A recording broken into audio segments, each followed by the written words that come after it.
Morning. I almost missed the beginning time of this. I was going to try and set up to go live from my phone, but I ran out of time. So I'm on my usual, which I hope is all set up okay. Hopefully you can hear me. Anyway, let's get to the point. So this morning's video, the title is Why You're Running Out of Brain Power by Lunchtime. I appear to have run out of brain power by 9:30 in the morning. Not a great start, but there you go.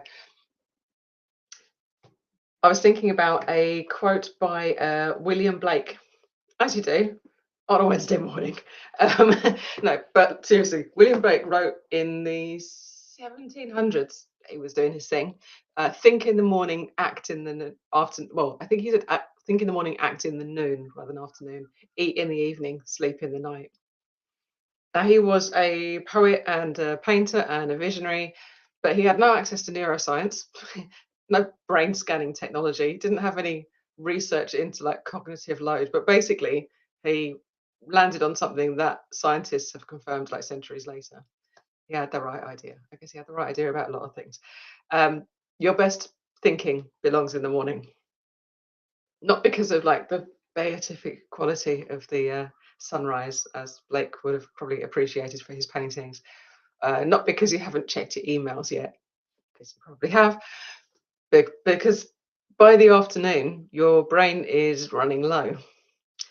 That's the topic of this video, why your brain feels like it's running low on power by the time you hit the afternoon. To introduce myself, I'm Annette Corbett. I'm a thinking partner for women founders who have become the bottleneck in their business. You're watching The Thinking Partner, which is the name of this video series. And it's a weekly series exploring the evidence behind what happens when you give yourselves space to think. Or rather, what more interestingly, I think, what happens when you don't give yourself space to think, and then flipping it around to what becomes possible when you do. At the moment, I'm very much talking about what happens when you don't give yourself space to think, because I think there's so much interesting research around it. And I think it goes against what we've understood productivity culture to kind of mean. So I wanted to explore all of that before I get into the more juicy stuff. I think because this is the stuff I find fascinating. Back to the point. We process a lot of information every day.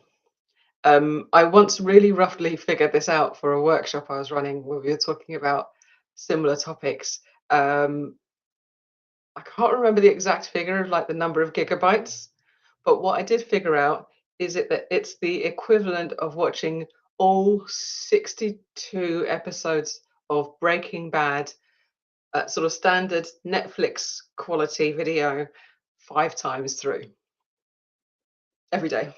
That's a friggin' lot, a whole lot of information. But let's be a bit more specific about decisions, particularly. Although, of course, they are often based on the information that we're taking in. The average person makes somewhere around 35,000 decisions every single day. Now, most of them are tiny. I made the decision about which glasses to wear. I made a decision about which t-shirt to put on. But most of them really are like barely conscious. Even a decision about where to place your hands when you're talking is what to look at next, which route to take when you're going to the train station, whether to respond to a notification, things like that. But every single one of them draws on a finite pool of cognitive resource. That's the core finding behind what you probably know as, you may have heard of, decision fatigue. The more decisions you make, the less able you are to make good ones, good quality ones. Cognitive resources genuinely deplete across the day. And as they do, of course, the quality of your thinking deteriorates in like measurable, predictable ways. It's a neurological reality.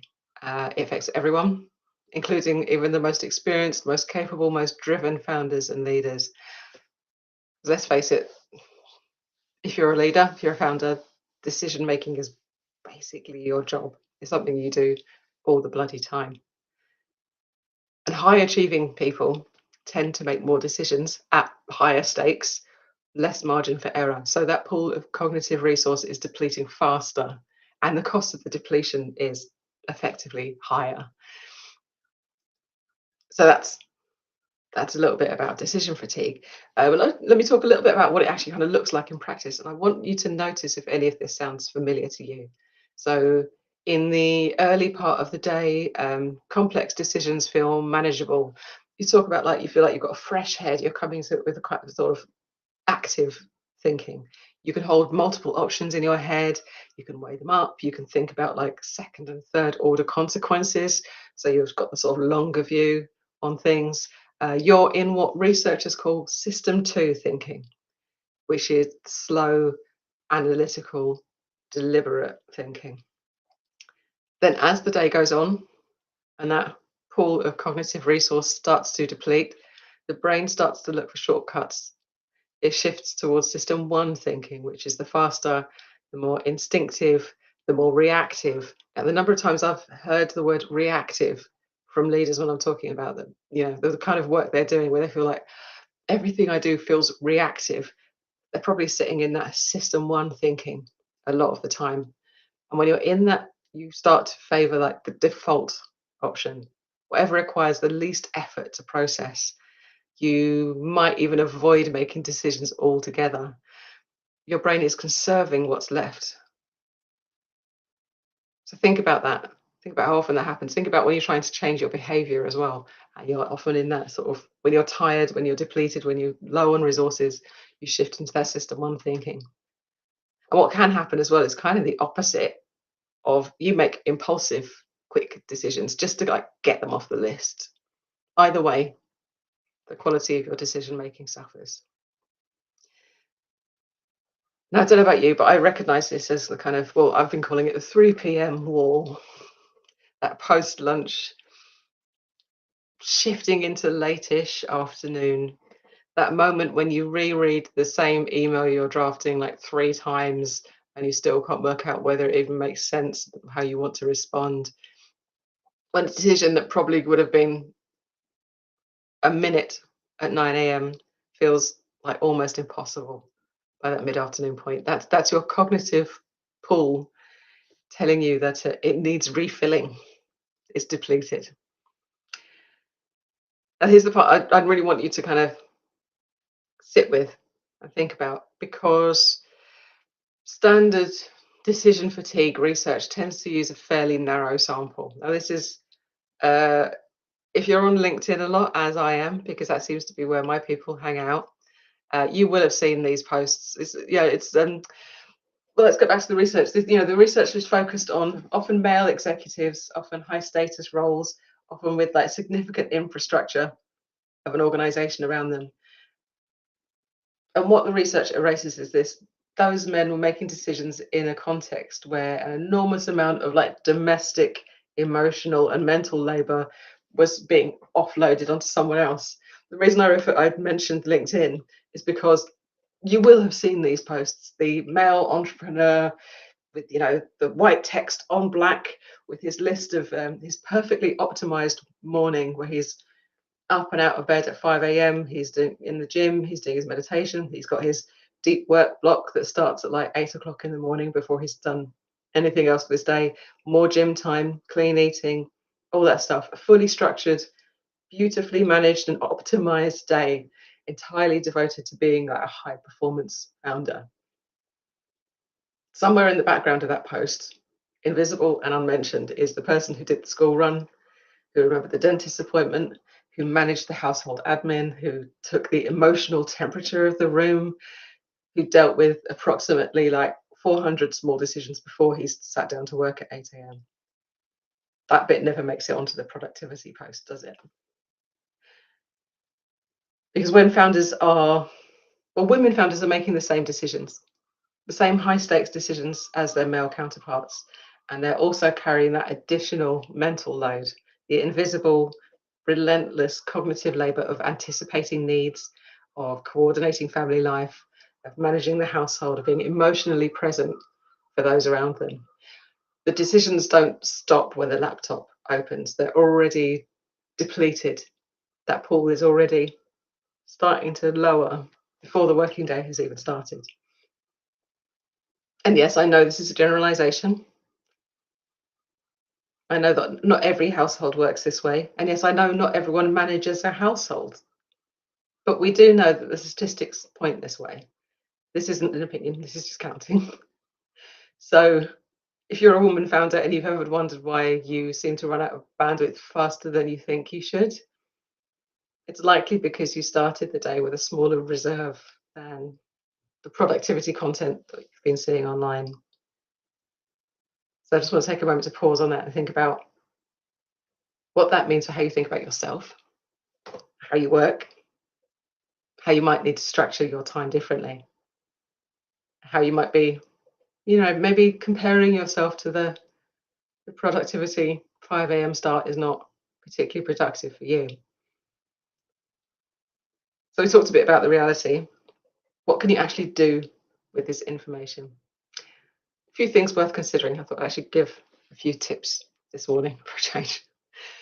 Protect your mornings. William Blake had it right. Your strategic thinking, your most complex decisions, your creative work, those belong in the part of the day when your cognitive resource is freshest, even if you have had the school run and all the other stuff.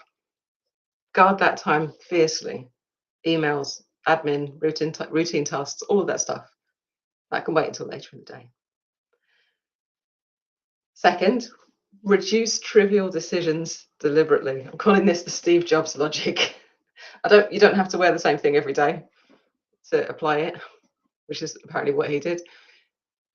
What can you batch? What can you automate? What can you simply decide once rather than repeatedly? Every trivial decision you eliminate is cognitive resource preserved for things that actually matter. Now, I've got into the habit of putting out my clothes the night before. That said, I didn't do it today. But, nobody's perfect.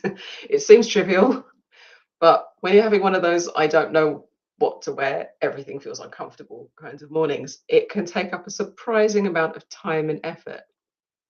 And I speak as a child-free single woman living alone. I can't imagine having to faff around with all of that alongside breakfast and the school run as well.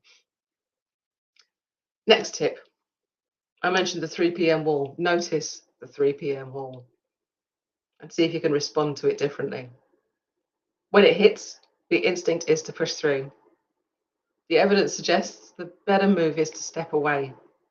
A short break, a walk, something that lets the brain recover, even briefly. So rather than grinding away on a depleted pool and making decisions that you'll have to revisit again tomorrow, step away. And perhaps the most important for you as a founder, although obviously I'm biased here, get the important thinking out of your own head. The more decisions you're holding in your head alone, circling around without any kind of resolution, the more you're draining that pool without anything to show for it, effectively.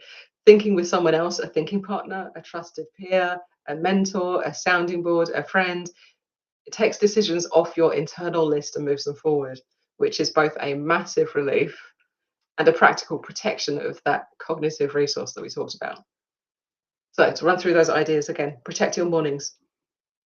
See if you can allocate the deep thinking work, the strategic thinking, the long-term view stuff for the mornings. Reduce trivial decisions.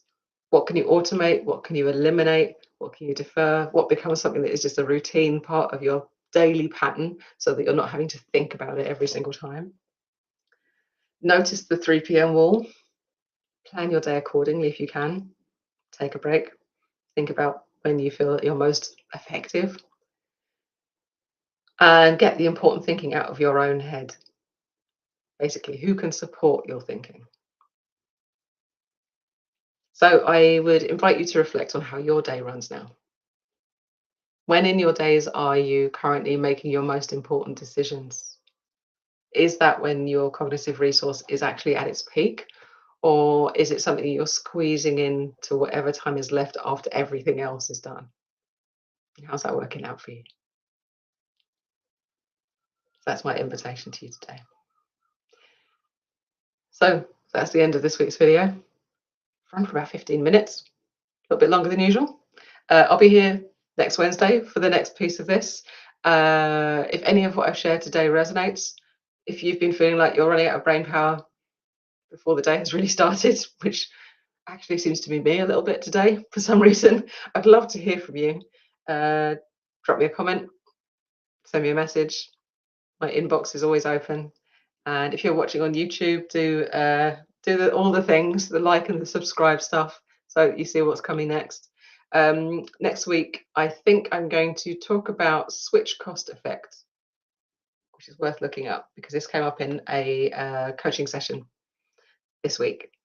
And it's a really interesting one. It's about what actually happens to your brain every time you kind of switch between tasks. And the word cost is appropriate because it costs you more than you think. So I will hopefully see you then. In the meantime, have a fantastic day. Keep cool. Take care of yourself. And